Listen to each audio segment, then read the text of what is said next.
about tonight. We are so thrilled that you all were able to join us this evening. Welcome to the Tennessee Family Series Part 2 for the summer of 2020. We have some fantastic campus partners joining us this evening and are here to answer any and all of your questions as it relates to their departments or programs. My name is Adam White. I'm with New Student Orientation, and I'm going to be your moderator for this evening. And again, are thrilled that you all decided to join us. I don't want to waste too much time because I want to make sure we get to our panelists, but I do just want to give a lay of the land real quick as far as how tonight's going to go. We want to hear from you. We want to answer the questions that you want to know when it comes to supporting your new volunteers. And so please don't be shy. Make sure to ask those questions in the Q&A feature on Zoom. And so we're going to do our best to get to as many of those as we possibly can, but also know that we have a great team working behind the scenes as well that's going to be going through and chatting responses to you simultaneously. So even if we don't get to your question on air here, more than likely you'll get a response from one of our team members behind the scenes. So keep an eye on that chat in case you get a response. So again, we're going to be on here for a while, and so we want to hear from you, but that's enough for me. I'm going to go ahead and throw it to our panel. Like I said, we have some fantastic partners joining us this evening. I want to give them an opportunity to introduce themselves and share a little bit about which department they are representing this evening. So let's go ahead and kick it off. Jennifer, if you don't mind getting us going. Sure. Good evening, everybody. My name is Jennifer Pierce Thomas, and I currently serve as the Associate Director for the Office of Sorority and Fraternity Life. And our office oversees 45 fraternities and sororities on campus, a little under 6,000 students. So we represent about 25% of the student body. We have 4 councils that we work with within our office, the Interfraternity Council, the National Panhellenic Council, the Panhellenic Council, and then the Multicultural Group Council. So happy to be here tonight to kind of give some information and answer some questions about all those organizations. Thanks, Jennifer. Anthony. Hello, everyone. My name is Anthony Pruitt, and I'm representing Multicultural Student Life. I'm super excited. My office is basically helps be intentional in fostering and welcoming an inclusive campus environment, as well as making sure that we advocate and provide appropriate resources for underrepresented student populations. Thank you all for joining us tonight. Appreciate it, Anthony. Bonnie, if you could go next, please. I would love to. Well, hey, volunteer families. My name is Bonnie Johnson. I use she, they pronouns. I'm proud to serve as the coordinator at the Pride Center on campus. So the Pride Center is the LGBTQ plus resource center at UTK. So not only are we a physical space for students to hang out in between classes, meet their new potential besties, do homework, all sorts of things like that. But we also provide a lot of programming for and about the LGBTQ plus community, about gender and sexuality, and a variety of other things. So happy to answer all questions about those or about LGBTQ plus life at UT. Thanks, Bonnie. And Natalie.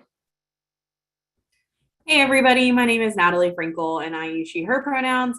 I am coming from the office, the Jones Center for Leadership and Service. I'm a coordinator there. Our mission is to educate and engage all students to lead and serve the global community. We certainly do not own leadership and service. There's a lot of great folks doing leadership and service work across campus, some of these folks in this room, other folks across campus, but we run some signature programs for students wherever they're at in their leadership journey, wherever they're at in their year in school, in a variety of service projects from, short term, just finding a quick day of service that we run on our own. We work with hundreds of community partners who use our calendars and resources to advertise service needs. And so we kind of are a hub for leadership and service, but there is so many good people doing work across campus that fall into our area, but I'll kind of talk about our signature programs.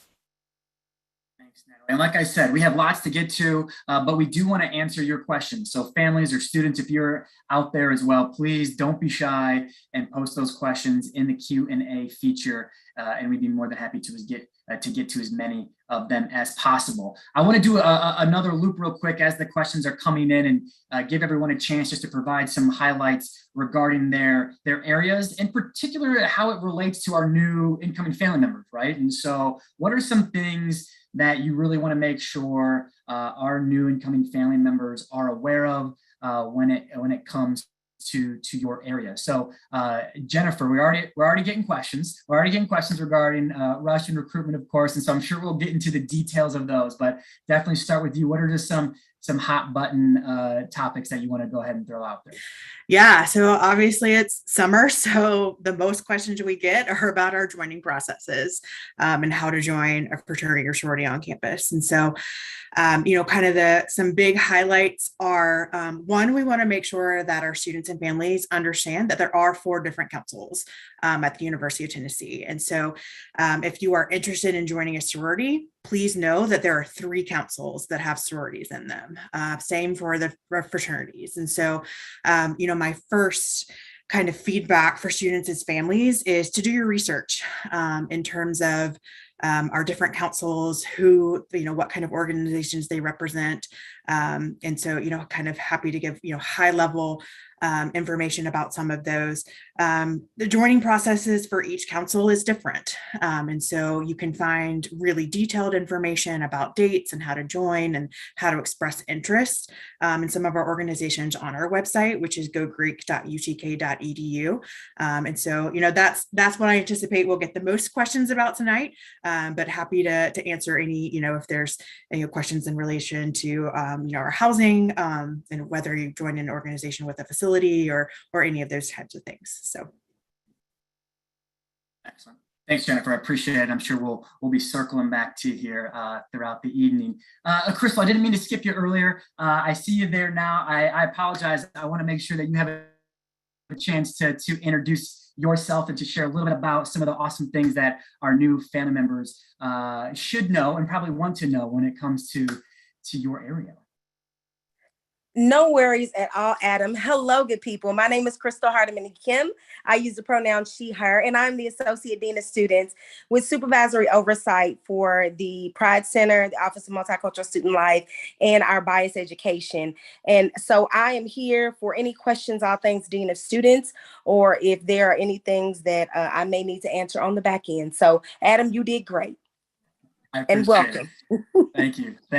Glad you're here. Anthony, I want to go to you next to see what you had to say when it comes to just important topics that our first year family members should know when it comes to your area of expertise. Well, first thing I want you all to know is we're located in the Friesen Black Cultural Center. It's at the heart of campus. It's a space where you can come hang out. We provide a lot of resources, including programmatic, as well as academic support. We want you to have, diverse perspectives, diverse interactions, and know that you have a place of comfort, especially to go in between classes. You don't have to go back to your residence hall. You can come and hang out. This is a space that builds connections. So we want you all to make sure you come. And of course, if you're like me, when I was a college student, I was always looking for the place that had food. So come over, we'll have snacks, we'll have some things for you to come in, kind of get in between classes. But I want this to be an additional place that you find as a place of comfort and a place where you can be authentically yourself. Wonderful. Yeah, appreciate it. Bonnie, what about you? I know Pride Center has some fantastic programs and resources, and we'll get to a lot of those, I know, but what are just some of the cliff notes that you want to share when it comes to Pride Center for our new family members? Yeah, so Adam kind of talked about already. We have a lot that goes on. So if I did not mention something, please do not think that we do not have it, right? So Cliff's Notes version. So we have a lot of different ways to get involved with both our center as well as LGBTQ life on campus. We work with several different student organizations that are either like for undergraduates or for grad students, also college affiliated. So you want to connect with other business students who are also in the LGBTQ plus community, agricultural students, social work students. Name a college, we probably have an affiliation with them. So there's a lot of opportunities to get involved with us or, other areas to find your home.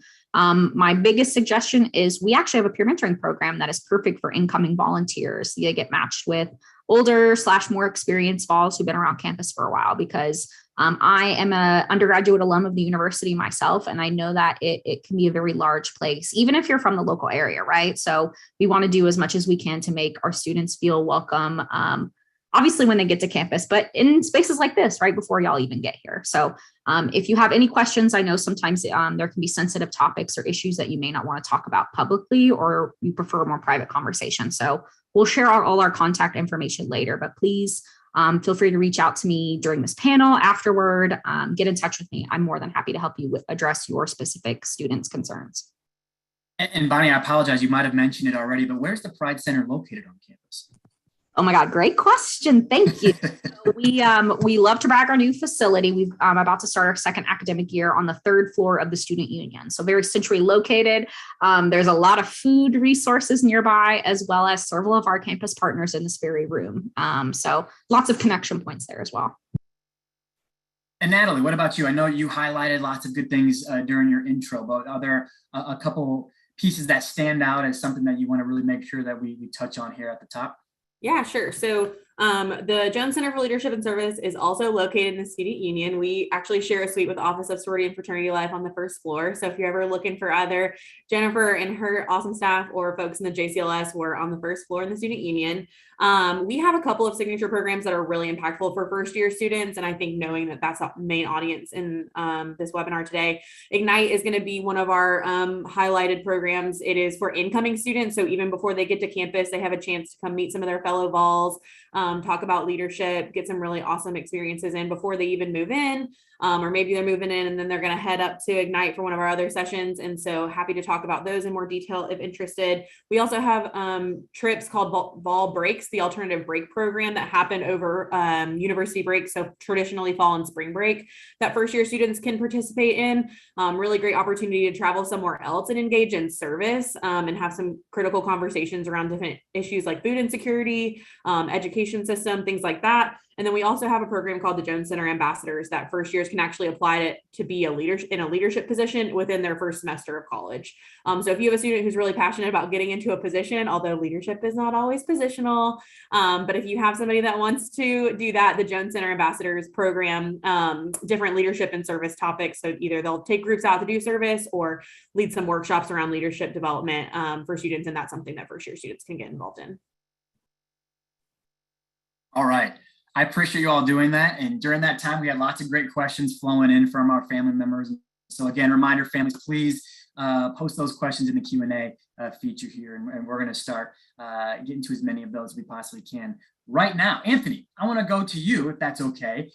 We have a couple great questions that have come in. And I want to start with the Multicultural Mentoring Program. If you could share a little bit more about what this awesome program is and how students might be able to sign up for it.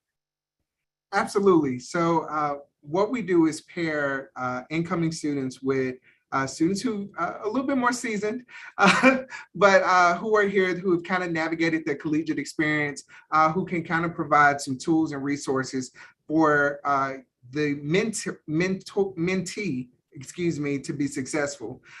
We have a rolling application window. So anybody can go to our website. The application is live. You can go ahead and sign up. And then we will start probably assigning mentors probably midsummer. So sometime mid-July or later in July. It's a great opportunity. One of the things that when you come to college, you're looking for layers of support. So that's the goal of the mentorship program. And it's definitely open and the event is live. And if you all have any questions about it, please feel free to let me know. I appreciate it, Anthony. Bonnie, I want to go to you because I have a similar question. So I feel like it makes sense for them to piggyback off of each other. No, you touched on your peer mentoring program as well. And so can you kind of talk about a little bit more what that entails and how our new vols can get involved? Yes. So similar, right? I mentioned before we pair incoming vols with older. I loved Anthony's seasoned, right? Who knows the age, but they're definitely more seasoned, more familiar with campus. So sign up registration is happening now, and we run ours a little bit longer. So sometimes, again, campus is so big, you may not know what you want to get involved with until you already get here, right? So ours is about until mid to late September. It's on our website under the Peer Mentoring Program tab. If you get into the website, you'll find it, I promise. I'm sure they'll share information as well in the new incoming vol materials as well. But ours is really focused, and we work closely on the JCLS with this, on leadership development, identity development, and just building your community on campus. So again, not to steal from Anthony, but he really said it best, like students are looking for layers of support. So even if you're from the local area, like it's a great opportunity to build your chosen family on campus, as well as meet folks who are either in your major. We try to match mentors and mentees based on either shared identities, collegiate interests like extracurriculars, or on what they're studying. So we've had many, we're about to enter our, I want to say, third year, and we've already had several lifelong friendships blossom from this. I know it's been a few years, but I have the feeling they're going to go the distance. So feel free to check out our website for more. Yes, thank you, Bonnie. Websites, great resource, great tool, family members. You're going to hear lots of awesome information tonight, and you probably already have. And so make sure to make note of the departments and know that they all have their very own website where these details are listed so that you can refer to them at a later time. Jennifer, let's shift to you. I got a couple, so I'll throw them at you one at a time here, but I want to make sure that we are able to get through a decent amount here before the end of the night. I'm going to try and keep it general first, and then we'll get into maybe some more specifics, but can you just talk about, when our first year students generally rush, both the men and the women? We have a question, is it the first or second semester? Can you shed some light on that? Yeah, great question. So again, like I mentioned earlier, all 4 of our councils do their recruitment intake process a little bit differently. So I'll kind of, give a high level view of all 4 of them. So the first one that will happen will be for our Panelist Council. Those are our 13 large sororities that are members of the National Panelist Conference. And that will happen August 15th through the 23rd. Registration is open. Priority registration will end on June 30th. And by signing up by June 30th, that will guarantee an early move-in appointment for housing. A woman, anyone who wants to participate in Panelist recruitment can still sign up after that June 30th deadline. However, after that, we cannot guarantee that housing will have an early move-in appointment available. So that doesn't mean that student can't participate in Panelist recruitment. It just means that we may have to provide some accommodations like a virtual option if they're not able to move in early. So highly recommend going ahead and making sure that, student who wants to participate and move in early, sign up by June 30th. The next one that will happen will be our Fraternity Council, which represents 20 of our men's fraternities. And that one will happen from August 22nd to the 30th. Registration is also open for that right now. All of those links are available on our website. A student who wants to participate in IFC recruitment can sign up until the day before. So they still have some time, but want to go ahead and make sure that happens. Joining for our Multicultural Greek Council and our National Panelist Council look a little bit different. And so I think, the best way to find out some more information about those organizations would be to come to our Meet the Greeks event, which is going to happen on August 24th. So our Multicultural Greek Council currently represents 6 culturally based fraternities and sororities. And while they can take first semester freshmen, they may not always do so. And so, making sure, best way, again, come to Meet the Greeks, follow them on Instagram. When they are hosting rush weeks or informational sessions, they will post about that and invite people to come. Similarly, for our National Panelist Council, it's our, you may hear them referred to as our Divine Nine. These are historically African-American fraternities and sororities. We currently have 7 of the 9 with an 8th to come this semester. So we're excited about that. They do not currently accept first semester freshmen. And so that is something, if your student is interested in pursuing membership in one of those organizations, to know. Again, best way to find out more about them would be to come to Meet the Greeks on August 24th. And then we also have a specific program for them for people interested in MPHC on August 31st, which is called Misconceptions and Stereotypes. And so that will, kind of address maybe some preconceived notions about joining an MPHC fraternity or sorority and be able to ask some of those questions. So that's kind of high level when things are happening for recruitment and rush and intake. Thanks, Jennifer. I know it's a lot. I have two quick follow-ups. Where can students go to sign up? Our website, gogreek.utk.edu. When you're on our website, you'll see how to join, and you'll see all 4 different councils. And on all of those different pages, it'll take you to the link to either sign up or express interest in attending. Thank you so much. Crystal, if you don't mind, I'd like to throw a question your way. We had a family member ask about how does the University of Tennessee prevent addressed hazing on campus? And so I know we have some fantastic resources in place for that, but I wanted to get your thoughts if you didn't mind. So Adam, I would, but I actually think it's a Jennifer question. No problem. Yeah. But I appreciate you trying to include me. See, family, that's what we do at the University of Tennessee. Right? Yeah, I'm happy to address that question. We actually have a university-wide hazing prevention team because we do recognize that hazing happens in every area of campus, not just in fraternity and sorority life. And so we do have a university-wide hazing prevention team that is made up of professionals from all across student life and our faculty and our administration. And so, we work very hard to provide education, resources, all those kinds of things. And so we can't prevent hazing from happening. What we can do is make sure that incoming students are getting that information. They're being able to recognize what hazing is and how to report it. Specifically for sorority and fraternity life, again, website, gogreek.utk.edu. On the left-hand side, you will see a chapter conduct history page. And on that page, you are able to see every single organization, if they are on some kind of disciplinary status, why, what for, and when they will be off that status. So highly encourage you to check that out.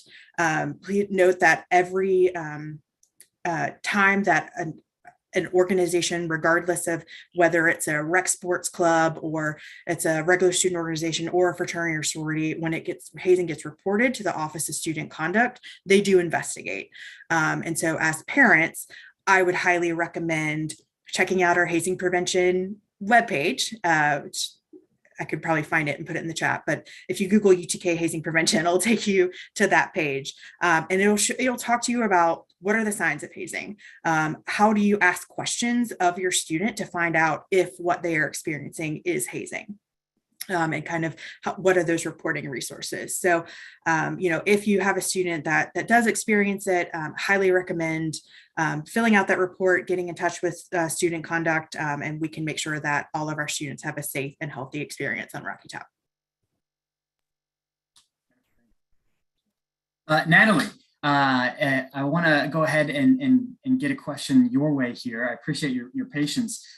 We have some questions coming in regarding Ignite, of course, which is one of our most probably popular programs, at least during the summer and early fall. Can you talk a little bit about what the different types of Ignite programs are? And we have students asking if can they do more than one, or can transfer students participate in Ignite? Some of those types of details. Would you mind going into those details? Yeah, of course. Everybody loves Ignite. It's a great program. Really awesome for students to have that opportunity to do something before they kind of start classes. So a couple different programs with Ignite, Ignite Summit, Ignite Knox, Serves, and Outdoors. So Ignite Knox is focused on the city of Knoxville and getting students really acquainted with Knoxville. I've tended to say, it's really easy. We have a huge campus to get into a bubble at UT. And so staying in that campus bubble and Ignite Knox can be a really good way to start your UT journey off and getting to know the city that you're either moving to, or even if you're from Knoxville. We've heard a lot of students find a lot of value in the program. And so that's a little bit about Knox. Ignite Serves is our most service-oriented program. And so I don't know the exact number of hours a student gets when they participate in Ignite Serves, but it is the most service-oriented. So each group, they break up into small groups. So you're only in about a group of like, I think it's anywhere from like maybe 10 to 15, depending on the program. Maybe up to 20 for Ignite Serves, which is our biggest program. But you go out into different community partners in the Knoxville area. So another great way to just get acquainted with more of the city as opposed to just staying on campus. Ignite Leadership Summit is our program where we actually take students off campus and go to different retreat sites. I think there are 2 different ones this year. I'm not exactly sure where they are, but I'm sure that's on the website. And if not, our office is happy to answer that question via email. And so that's actually the most camp-like, I guess, is the best way for me to describe Ignite Leadership Summit. Feels like summer camp. And so you go off-site and stay in little, I don't know if they're cabins or what, but they're cabin adjacent, I guess is what I would say. And it's the most immersive experience, if you will. And then Ignite Outdoors, we partner with our friends over in the T-Rex, which is our recreational center on campus. Really awesome program if you love the outdoors. Different focus on things like, I think, canoeing, different outdoor activities. And we have really great partners over there who help with that. Yes, transfer students can participate. Yes, you can do more than one session. There are some conflicts with some other things going on campus. So if you're really interested in recruitment, depending on the council, there might be a conflict there. So make sure you're checking dates with those things. I don't want to misspeak of what recruitment it is and what Ignite session it is, since there are so many, but I know there are some time conflicts there. I'm trying to remember if there was another question in that. Yeah, can you talk about, I think students are wanting to know if they can do multiple or Yes. transfer students, can they participate in any of the programs? Yeah, there are, as far as I know, you can do most of the Ignite sessions more than one. So you can do multiple Ignite outdoor sessions. If you really love a couple of things and you want to be outside a lot, you can do more than one. You can do that. We have 2 sessions of Leadership Summit and Ignite Knox. You probably don't want to do both of the program, but if you wanted to do Ignite Serves and, Ignite Knox, you can definitely do those programs. And then if you have specific questions about pairings, just date wise, like if this date is on this and this date's on this, I would say go ahead and email our office and make sure that all that's fine. But to my understanding, yes, you can do more than one Ignite session. And transfer students are good to go with Ignite. Yeah. Thanks, Natalie. Thanks so much. Let's see here. Anthony, I know you talked a lot about the mentoring program last time around, but I know your team does tons of wonderful events, specifically during the early part of the fall semester, as we have our new vols joining us on campus for the first time. Are you able to talk about any of the events that are going to be coming up this fall to get our students and family members excited about them? Absolutely. So our first big event is going to be our Welcome Back celebration. That event is going to take place August 23rd, 2022. It's a great opportunity to learn about our student organizations, as well as the additional resources that we have. You get good food, you get good music, you get an opportunity to interact and engage with students from diverse backgrounds, as well as it's also an opportunity to meet new vols and old vols. So it's definitely an opportunity to kind of come out, come to our space. We'll have the street blocked off. So it's great time to come and learn about not only our on-campus resources, but also some resources off campus as well. Can't wait. Sounds like a blast. I know we'll have lots of students that are anxious to check those out as well. Thanks, Anthony. No problem. Awesome. Let's see here. Bonnie, I have a question here regarding, is it closet? Help me out here. Is that the yes? Yeah. Okay. All right. I apologize if I mispronounce it, but I'm gonna go with that for now. Can you talk a little bit about that resource and the availability of it, and again, just kind of what it is?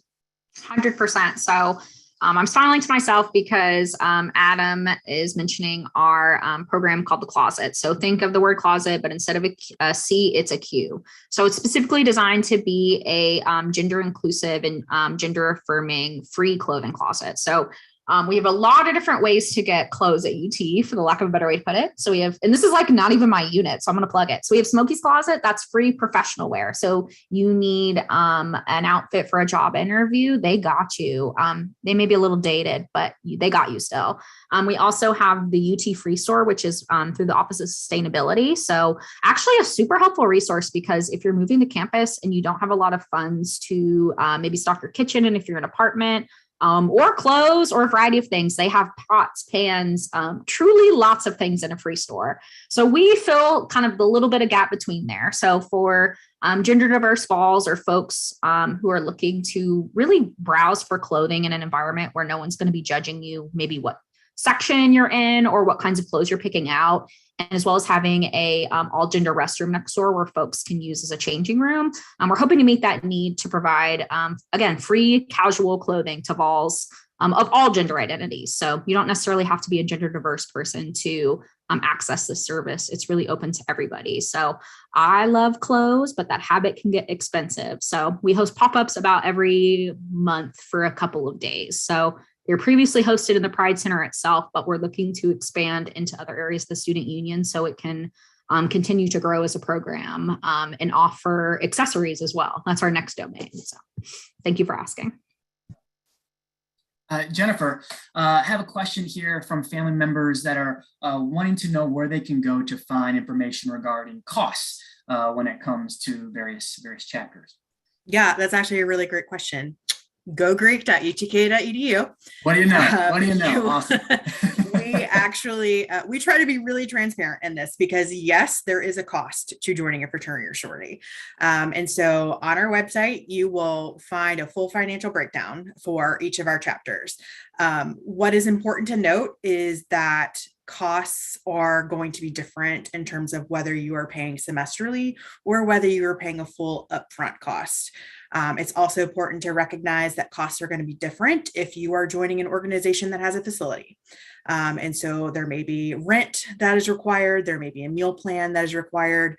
And so the best, thing to talk with your students about is when they are going through these recruitment or intake processes, they need to ask really good questions about what do the dues look like? What is included in those dues? Do you have payment plans? Do you have scholarships available? Because many organizations do. Some of our costs are not all inclusive. And so that's important for a student to know when they're joining. So it may cover your basic things, but it's not going to cover, I'm going very Panelist counsel here right now, but it's not going to cover all your t-shirts or your formal dresses or, things like that. So there are hidden costs, but I think, the best thing would be for your student to talk to those organizations about what that would look like. I appreciate it, Jennifer. And Lindsay Davis, who's one of our masterminds behind the scenes, she is posting links in the chat right now. And so she just posted the direct link to that cost breakdown that Jennifer was referring to. So make sure to keep an eye on the chat because Lindsay does a great job of posting links as our panelists are referring to them. And again, if you haven't picked up on it already, websites are a great resource, a great tool to check out after we get offline here this evening or at any point throughout the summer before your student heads to campus. All right, let's see here, Natalie. So volunteering, right? Big part of the UT student experience. I think it's safe to say, and I know Jones Center does an amazing job of providing and managing those opportunities for our students. Can you talk a little bit about what that process looks like so that when our new students get to campus and they might want to just jump right in, they know kind of where to go and how to navigate that? Yeah, so lots of volunteer opportunities on campus. There's a lot in the community, and we do our best to bridge that gap between what the community needs and what our students are interested in and what our student body needs in terms of service. So we have a sign up to serve calendar on our website, and that's going to show you different community partners who have gone through our process of putting their volunteer needs on a calendar. So you'll go in and you'll see the days that somebody's requested volunteers, and you can click on the activity. If it's, June 24th, tomorrow at noon, you can click that and it'll tell you what the community partner is, what the activity is, and you can actually register through our platform. And so that is all on our website, and that is a really great way, thanks Lindsay, to see what's available for different community partners. That is going to be a more independent approach to service. So students are expected to get transportation to that site, work with that community partner independently. We just kind of facilitate the connection. Our office doesn't necessarily, provide much oversight to those activities beyond just vetting that they're safe and that they're community partners that we work with. And then we have a lot of organized service that happens on campus. And so our Jones Center ambassadors that I mentioned plan monthly service called Vol Serve. Those are typically at once a month on Friday afternoons from 2:30 to 5:30. And we provide transportation. So if transportation is something that you don't necessarily have reliable access to, Vol Serve once a month is a really great way to get some experience with service.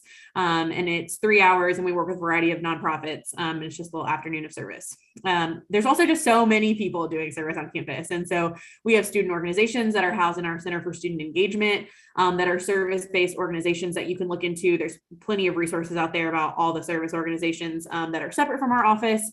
And then, I'm trying to think if there's anything I'm missing that's something to highlight. I mean, we have those trips offer service hours too. And so if you're going on a fall break over fall break, you're going to get, I think, around 10 to 12 hours of community service. That's going to be in a different community, but that's another great way to get service hours. But locally, I would say the Vol Serve and then our Sign Up to Serve calendar are the best ways to find out what we're doing service wise.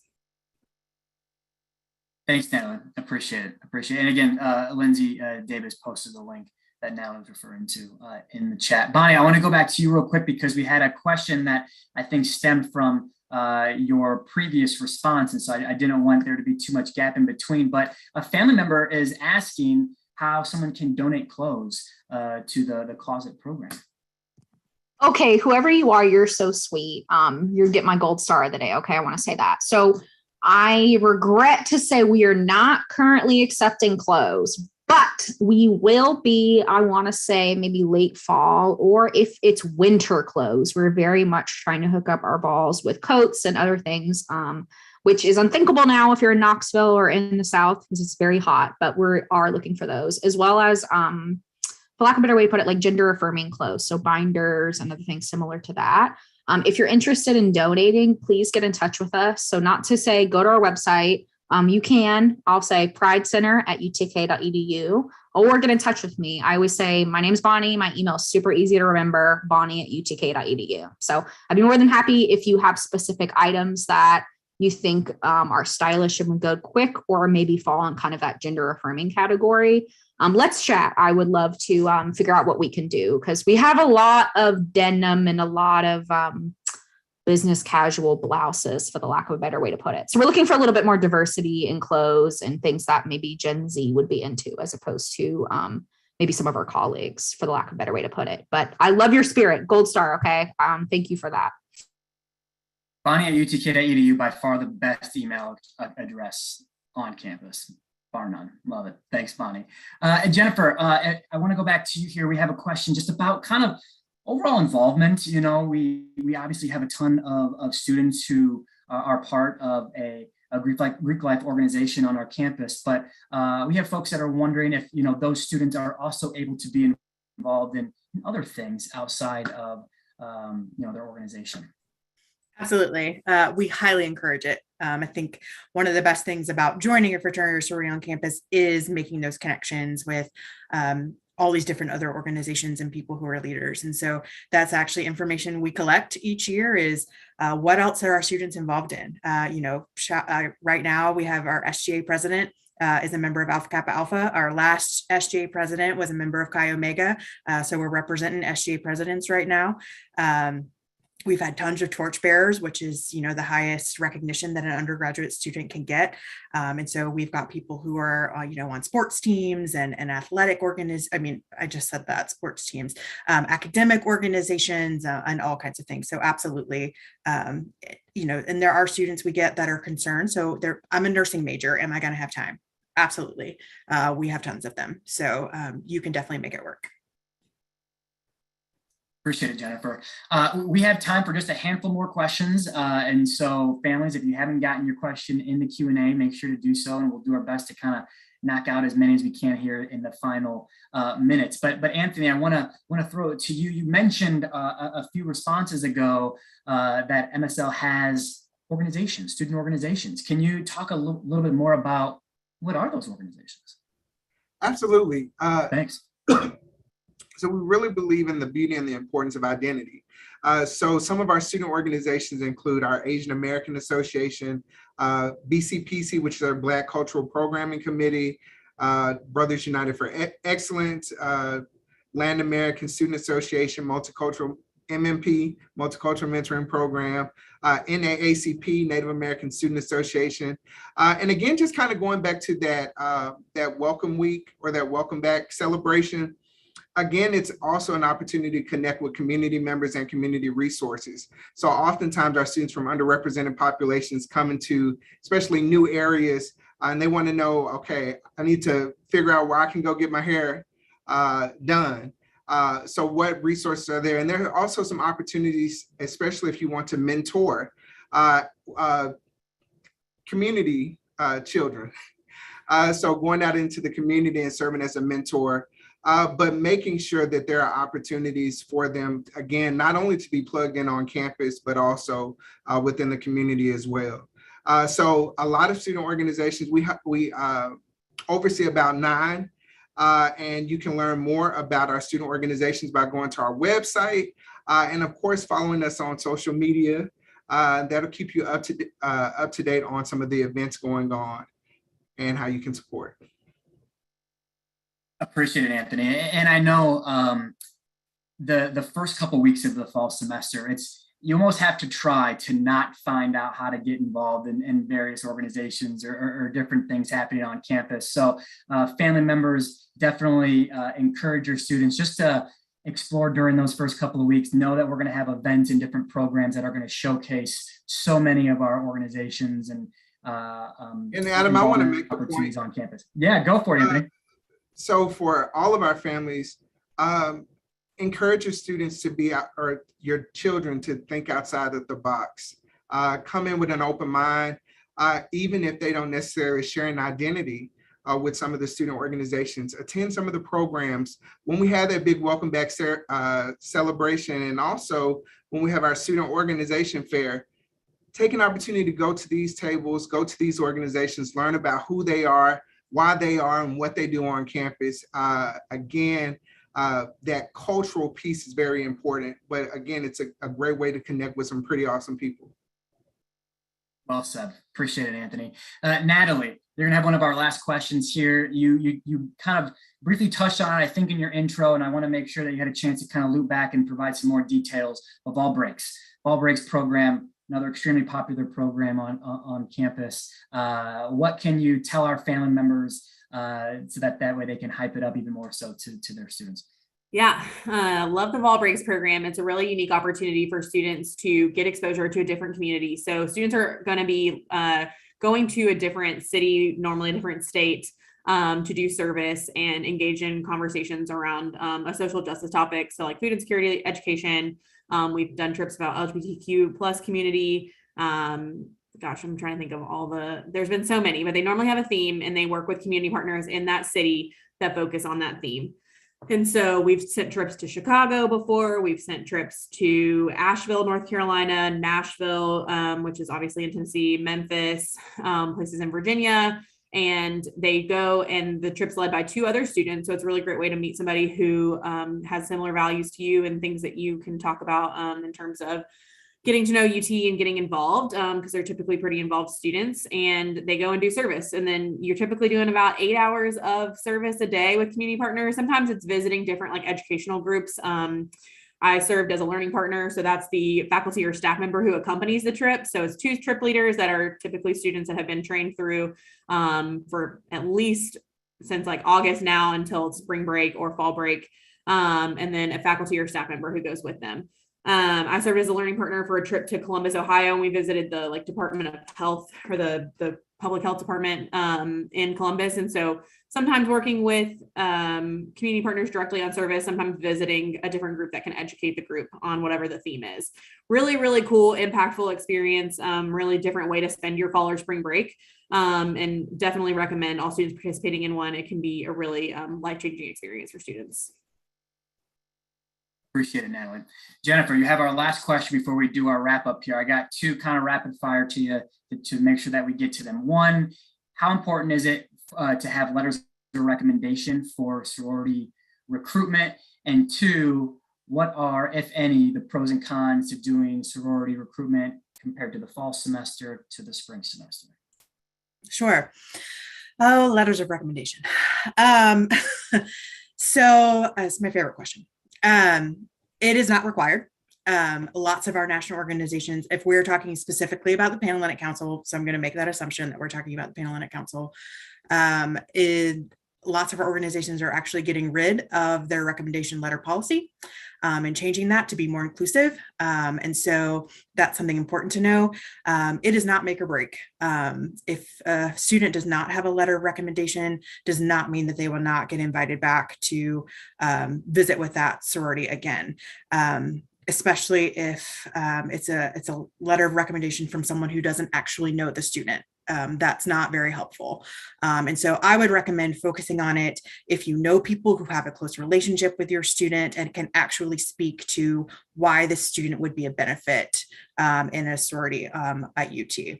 I do know that some of our MPHC sororities may require some letters of recommendation for their intake process, but you would learn more about that at their informational meeting. Our IFC fraternities do not use letters of recommendation, nor do our multicultural fraternities and sororities. In regards to whether to join first semester or second semester, that's really a preference choice. There are opportunities all year long. To be completely honest, I didn't join my organization until I was a junior. And I've been doing this for 15 years and I get paid to do it. So it seems to have worked out well for me. And so, you know, if your student is a little overwhelmed about, I just want to get settled into campus and kind of learn my way around before I, commit to joining a fraternity sorority, that is okay. Like I said, our multicultural fraternities and sororities and our national, our Divine Nine, MPHC fraternities and sororities may not conduct intake every semester. And so that's something to be aware of. Our IFC organizations will conduct a recruitment rush process each semester. It's a little bit different for our 13 Panelist sororities. If you are interested in joining any of them, formal recruitment in the fall is the best way to go. Spring recruitment is much more relaxed. It's called continuous open bidding. And unfortunately, we don't know at this time who will be participating in continuous open bidding. And so there's never a guarantee of which organizations will have open spots in the spring. And so while, yes, there are some opportunities, again, kind of if you want the maximum opportunity, you would be go through that primary recruitment in the fall. But yes, you can wait until you're a sophomore or a junior like I did. Thanks, Jennifer. Appreciate you closing us out here. We have just a couple minutes left. And so panelists, I want to give everyone the chance just to do a quick 30-second kind of wrap up. Any final thoughts? And if you have maybe like a piece of advice for our family members, feel free to kind of throw that in there as well. And we'll call it a night. Anthony, if you wouldn't mind kicking us off here. Yeah, so you all, when you come to college, it's guaranteed you're going to get a great education. I want you to think beyond the classroom, get involved on campus, make sure that you immerse yourself with different experiences, get involved with different organizations. We are located again in the Friesen Black Cultural Center. We're multicultural student life. We have a host of programs, student organizations, and opportunities for you to engage with underrepresented students or people who don't look like you necessarily. But I guarantee you that it'll be the most rewarding experience that you have. I am new here myself, so this is going to be a journey that we're going to start together, and we're going to make it awesome. Well said. Bonnie. Echo, retweet, could not agree more with everything Anthony said. College is about new experiences and breaking out of your shell in all the ways. So I'm encourage you to get involved beyond academics, whether it is in leadership and service, Greek life, MSL, whatever. We're all bonded here because we're all serving students who are just trying to find their place on campus in their community, right? You can be involved in all of our offices too, right? I want to throw that out there. Otherwise, check out our website. I know we've told you to go to all of our websites a billion times. I promise it's because they're meaningful and we spend hard time on them, okay? Or a lot of time to make them beautiful and helpful for y'all. But for my office, for the Pride Center, if again, please feel free to reach out to me if you have individual questions about your students' living situations, healthcare options, etc. Please feel free to reach out to me. I'm always a resource and available for consultation. Looking forward to seeing you in the fall, Balls. Natalie? I think really great things have been said. I just think there's so much to be said about things like you do outside of the classroom. There's so many opportunities for students to get involved. And it's much more than just like something on your resume. These truly can be really impactful experiences for students. And so letting them find their fit, and there's people that are involved in a bunch of different things. We all share students that work with a variety of our offices in this Zoom room and outside of it, but encouraging your student to figure out what they want to do outside of the classroom is what I would say. And we would love to see them in the JCLS participating in some of our service opportunities or our leadership programs, but they really can't go wrong. There's so many good things to get involved with on campus.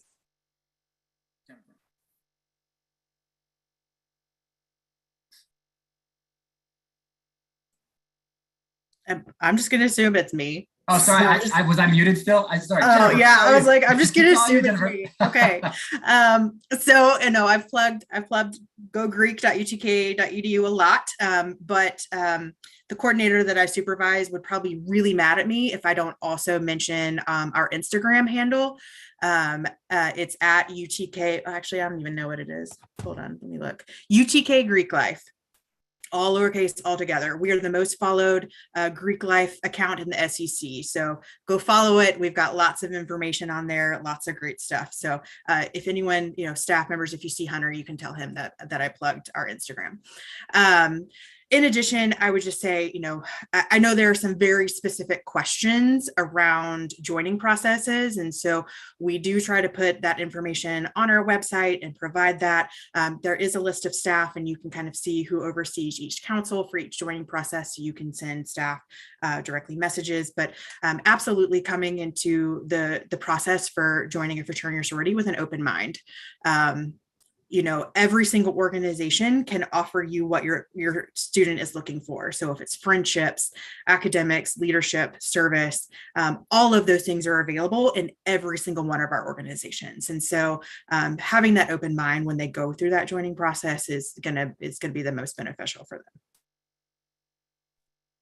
Thanks, Jennifer. And Lindsay Davis, as usual, is posting all of the handles on the Instagram accounts that have been referenced there. So again, definitely encourage you to either yourself or encourage your students to follow those accounts this summer before they get to campus. And if you haven't noticed on the screen here, we have the phone numbers and email accounts for all 4 of the offices that were represented here this evening. I want to thank our panelists so much. We got through a lot. Go team. That was great. Family members, hopefully you took away a lot of great details that make you feel more excited about your student becoming a volunteer. And in turn, we know will only increase the excitement for your student as well. Just a couple quick wrap-up reminders before we let you go. You're all going to receive an email with a post-session survey. If you wouldn't mind taking a minute to fill that out, it takes literally 1 minute. And then family members, if you haven't already, make sure to check out the online orientation. It's free for all family members. You just create a guest account pre-orientation at utk.edu, and you can access the same thing that your student sees. And then finally, join the Tennessee Family Association. You see the website link listed there on the screen. If you as a new family member already know that you want to get involved as a family member at UT, our Tennessee Family Association is one of the best ways to do just that. Again, thank you so much, everyone, for joining us. We have our next session on July 7th. So after the holiday weekend, we're going to be right back at it on July 7th at 7 p.m. Make sure to register for that one if you haven't already, and we'll be sure to send you a reminder email as well. Thanks again to our panelists. Thanks, family members, for joining us. We hope you have a great rest of the evening, and go Vols.